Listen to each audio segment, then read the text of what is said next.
Hello friends, మీ అందరికీ పాలకోవా తయారీ విధానం ఒక్కసారి సింపుల్గా చెప్పేస్తాను, వినండి. ఫస్ట్ ఇలాంటి ప్లేట్ ఒకటి తీసుకోవాలి. ఇలాంటి పెద్ద ఇత్తడి పళ్ళం ఒకటి తీసుకోవాలండి.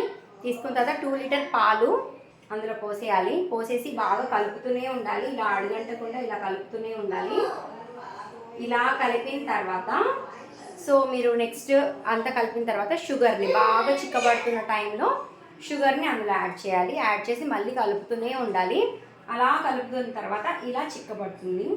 అంతేనండి, సింపుల్ ప్రాసెస్.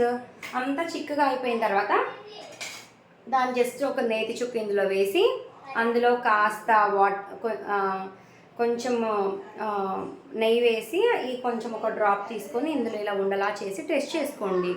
సో ఇలా రౌండ్గా అవుతుంది కదా, ఇలా ముద్దలాగా అయింది, మెత్తగా అయింది అనగానే దాన్ని దింపేసుకొని ఇలా ఉండల్లా చుట్టుకొని జస్ట్ ఇలా 2 ఫింగర్స్తో ఇలా ప్రెస్ చేస్తే పాలకోవా రెడీ. అంతే, సింపుల్ ప్రాసెస్. ఇలాంటి మరిన్ని అప్డేట్స్ కోసం నా ఛానల్ని ఫాలో అవ్వండి. Thank you so much for subscribing. Bye.